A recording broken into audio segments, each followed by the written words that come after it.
everyone. How are you all? Hope you all are good. So today, students, we are going to start the 12th chapter of class 5, which is about natural resources.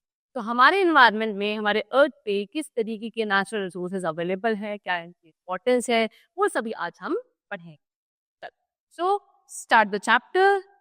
First of all, they have told us about the natural and man-made resources. तो हमारे पास दो तरीके के resources होते हैं, कुछ natural, कुछ man-made. Natural कौन से होते हैं? जो बाय द नेचर हमको गिवन है, जैसे आपका वाटर है, सॉइल है, एयर है, लैंड है. These all are what? Natural resource.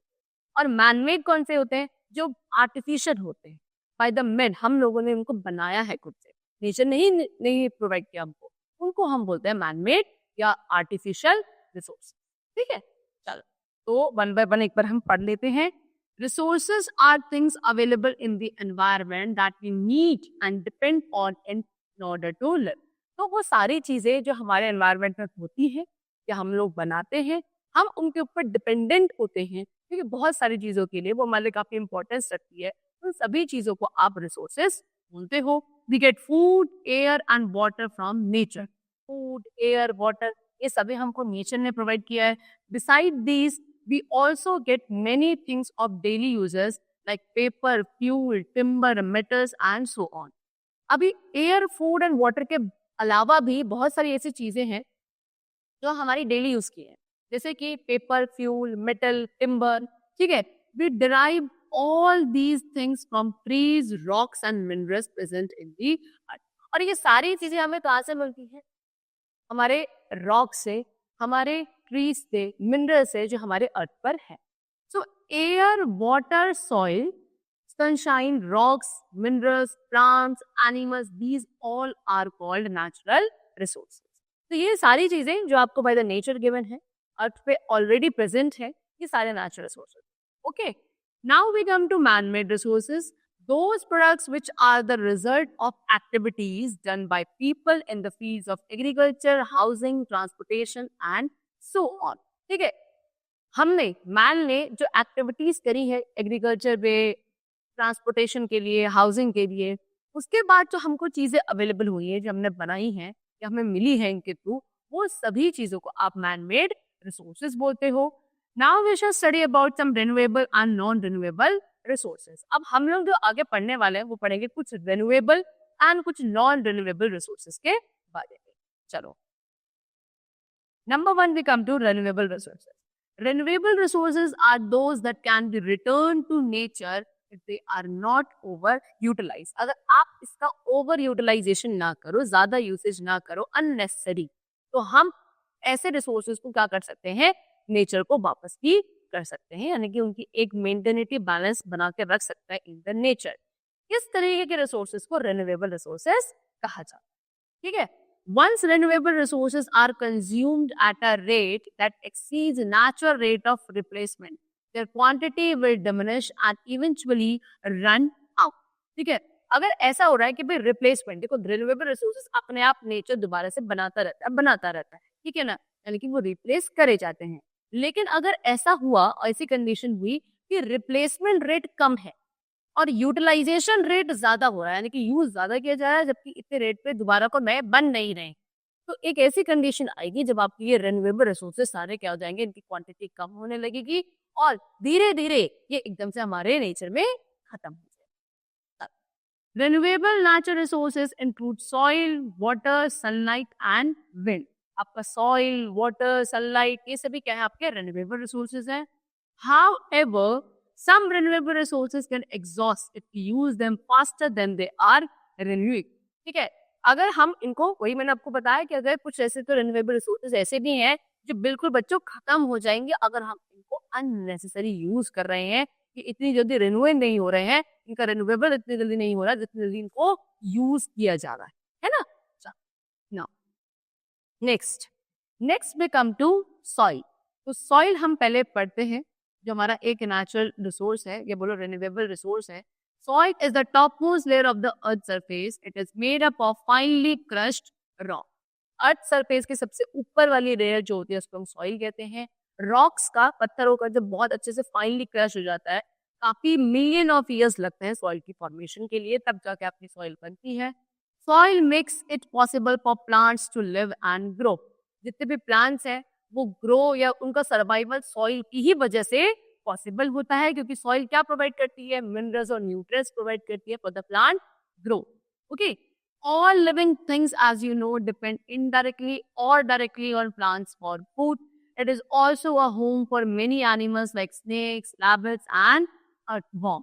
ठीक है, जितने भी हम प्लांट्स है, सॉरी जितने भी हम एनिमल्स है, चाहे वो ह्यूमन बींग्स भी हो, सभी प्लांट्स के ऊपर डिपेंडेंट है किसके लिए, आपके फूड रिक्वायरमेंट के लिए, इधर डायरेक्टली और इनडायरेक्टली। और प्लांट्स किसके ऊपर डिपेंडेंट है, सॉइल के लिए। उसके अलावा आपकी soil is a kind of shelter to many life, बहुत सारी लाइफ के लिए, बहुत सारे आपके इंसेक्ट एनिमल्स के लिए सॉइल एक तरीके का शेल्टर है, जैसे कि आपके स्नेक्स, रैबिट, अर्थवर्म, क्योंकि ये आपके मिट्टी के अंदर ही रहते हैं। Soil is mixed with other things to make useful products like bricks and cement. Soil का तो यूज बेटा क्या कुछ और बाकी प्रोडक्ट्स के साथ मिक्स करके आप कुछ नए भी चीजें बना सकते हो, जैसे कि आपके ब्रिक्स, सीमेंट, ये क्या होता है, ये कुछ दूसरी चीजों के साथ सॉइल को मिक्स करके ही बनाया जाता है। Next we come to conservation of soil. तो सबसे पहले पढ़ते हैं हम तेरा कंजर्वेशन ऑफ सॉइल, की सॉइल को कैसे कंजर्व करना चाहिए, कैसे हम उसको थोड़ा बहुत प्रोटेक्ट कर सकते हैं। देखो, avoid overgrazing and the over use of land for crops. Overgrazing यानी कि जो एनिमल्स चरते हैं, ग्रास वगैरह, तो आपका सॉइल इरोजन होता है। ठीक है, तो ग्रास खाते हैं, ग्रास खाने से क्या होता है, सॉइल की जो ऊपर वाली लेयर है वो रिमूव हो जाती है, that is known as soil erosion, which is a kind of harm to the soil, तो वो अवॉइड करो। ठीक है, उसके अलावा जो हम ज्यादा क्रॉप प्रोडक्शन कर रहे हैं तो उससे ओवर यूज हो रहा है लैंड का, वो भी हमें थोड़ा प्रिवेंट करना चाहिए। Keeping your soil healthy by adding plenty of compost. Compost is a kind of manure, जिससे मिनरल या न्यूट्रिएंट्स प्रोवाइड किए जाते हैं सॉइल को। ठीक है, तो कॉम्पोस्ट ज्यादा से ज्यादा हम क्या करें, सॉइल में डालें, है ना, ये हमें कोशिश करनी चाहिए, जिससे कि हमारी सॉइल हेल्दी रहे। Disposing the garbage carefully so that the soil is not destroyed. जितना भी आपका गार्बेज है उसको इस तरीके से डिस्पोज किया जाए कि आपकी सॉइल की क्वालिटी या सॉइल इरोजन ना हो। Make sure that the plants grow on a soil rich in humus because it fine the soil. ये ध्यान रखना है कि जो आपके आप जो भी प्लांट्स ग्रो कर रहे हो वो एक ऐसी सॉइल पे ग्रो किया जाए जो आपके ह्यूमस में रिच हो। ठीक है, बहुत सारा ह्यूमस उसमें प्रेजेंट हो, क्योंकि ह्यूमस क्या करता है, आपकी सॉइल को ऐसे बाइंड करके रखता है। अब प्लांट्स ज्यादातर ह्यूमस वाली सॉइल में होंगे तो आपकी सॉइल की फर्टिलिटी मेंटेन रहेगी। ओके, चलो next renewable resources water. Water के बारे में पढ़ते हैं। Water is another natural resource that we need. Natural resource है, बाय द नेचर गिवन, बहुत ज्यादा जरूरी, ये तो बहुत कॉमन सी बात है। दो most of the earth is covered with water, only a small portion of it can be used for drinking and growing plants. This water is called potable water. देखो बच्चों, अर्थ का मेजॉरिटी ऑफ द सरफेस आपका पानी से covered, लेकिन उसके बावजूद भी सिर्फ एक छोटा सा ही पार्ट, छोटा सा ही पोर्शन है जिसको हम अपने लिए यूज कर सकते हैं फॉर द ड्रिंकिंग पर्पस या प्लांट्स को ग्रो करने के लिए। ठीक है, और जो क्वांटिटी ऑफ वाटर हमारे लिए है, ठीक है, जिसको हम यूज कर सकते हैं, that is known as potable water. ठीक है, चलो, rainfall is the biggest source of potable water provided it does not fall through polluted air। ठीक है, सबसे ज्यादा जो एक बहुत बड़ा सोर्स है हमारे पास वो पोटेबल वाटर का, दैट इज रेनफॉल, बारिश के थ्रू। ठीक है, लेकिन वो भी इसमें भी एक कंडीशन है। क्या कंडीशन है, कि आपका जो वो बारिश का पानी है वो पोल्यूटेड, जब आपका पोल्यूशन के थ्रू ना आ रहा हो। ठीक है ना, क्योंकि पोल्यूशन क्या करता है, पानी को गंदा कर देता है। जो रेनफॉल वाला वाटर है, एसिड रेन एंड ऑल, ठीक है, वो आपका पीने लायक पानी नहीं होता है, वो पोटेबल वाटर नहीं माना जा सकता। Apart from drinking we also use water to make things, to travel, to make electricity and to wash things. पानी सिर्फ पीने के लिए यूज नहीं किया जाता है, बहुत सारे काम है। ठीक है, इलेक्ट्रिसिटी बनाने के लिए काम यूज किया जाता है, बर्तन धोने हैं, कपड़े धोने हैं, बहुत सारी छोटी छोटी पता नहीं कितनी हजारों चीजें होती है जिसके लिए वाटर का यूज किया जाता है। Now conservation of water, water का कैसे कंजर्वेशन किया जाए ये पढ़ते हैं। ठीक है, turning of the taps while brushing your teeth. Brush करते वक्त मतलब जब आप टीथ को ब्रश करते हो तो टैप्स ऐसे ओपन रहता है, तो वो बंद कर देना चाहिए, अननेसेसरी पानी क्यों बाहर, है ना। Next, not washing the vegetables and fruits under running water. ठीक है, चलते हुए पानी में क्या, ये नहीं कि पानी आपने कर दिया उसको आप फ्रूट्स एंड वेजिटेबल्स को धोते जा रहे हो, तो बंद कर दो, एक बार अच्छे से वॉश कर लिया, फिर दोबारा थोड़ा सा खोल के फिर वॉश कर लिया, तो वो चलते हुए पानी में ज्यादा वेस्टेज होता है water. Now using a bucket for soapy water for washing cars and other vehicles। हम लोग अपने घर में जो व्हीकल्स हैं उनको वॉश करते हैं, उसके लिए हम लोग क्या करते हैं, पाइप के थ्रू यूजुअली करते हैं, उसमें पानी का ज्यादा वेस्टेज है। आप क्या करो, आप बकेट में पानी ले लो, उसके थ्रू आप अपनी व्हीकल्स को वॉश कर सकते हैं। Rain water harvesting is a modern method use for conserving and making use of rain water. तो रेन वाटर हार्वेस्टिंग एक काफी एक मॉडर्न मेथड है जिसके थ्रू हम रेन वाटर कंजर्व कर सकते हैं।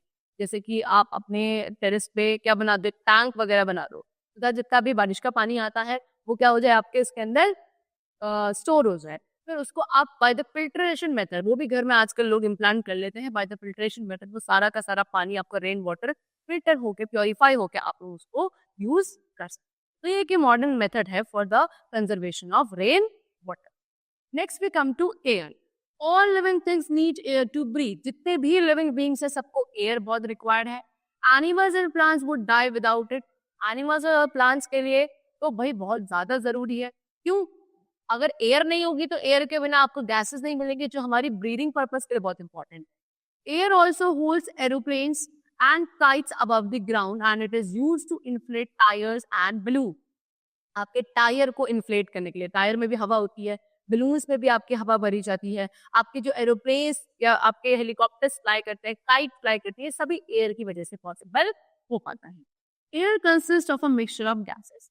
एयर सिर्फ एक गैस नहीं है, उसके अंदर बहुत सारी गैसेस का मिक्सचर है। Nitrogen and oxygen are the main gases found in the air. सबसे ज्यादा क्वांटिटी में जो आपकी गैसेस अवेलेबल होती है एयर में, that is nitrogen and oxygen. Nitrogen बच्चों 78% आपका नाइट्रोजन होता है, 21% ऑक्सीजन है।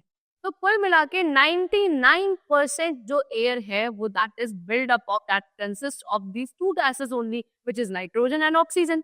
बचा हुआ 1% is a mixture of the other gas. So oxygen is also needed for burning fuel and making electricity. Fuel burn करने के लिए, इलेक्ट्रिसिटी बनाने के लिए ऑक्सीजन बहुत ज्यादा रिक्वायर्ड होती है। Now next we come to non renewable resources. यहाँ पे आपके रिन्यूएबल रिसोर्सेज खत्म हो गए, अब हम नॉन रिन्यूएबल रिसोर्सेज, ठीक है। Non renewable resources are natural resources that exist in a fixed amount. ये भी आपके कुछ ऐसे नेचुरल रिसोर्सेज हैं जो एक फिक्स अमाउंट में अवेलेबल है, ठीक है। ये रिन्यूएबल नहीं होते हैं। They can not be remade, regrown और regenerated as fast as they are consumed and used up. जितनी जल्दी हम इन्हें कंज्यूम कर रहे हैं, यूज कर रहे हैं, है ना, इतनी जल्दी ये दोबारा से रीग्रो, रीजनरेट नहीं हो सकते हैं। इसीलिए तो इनका नाम नॉन रिन्यूएबल रिसोर्सेज होता है। Some non-renewable resources can be renewed, but take an extremely long time to renew.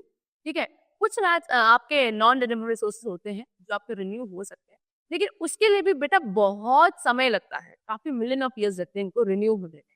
Fossil fuels, for example, take million of years to form and so are not considered renewable. Fossil fuels होते हैं आपके कोल, petroleum, ये सब, ये आपके क्या है, इनका रिन्यूएबल हो जाता है, लेकिन कितने मिलियन ऑफ ईयर्स उनको लगते हैं दोबारा से रिन्यू होने में।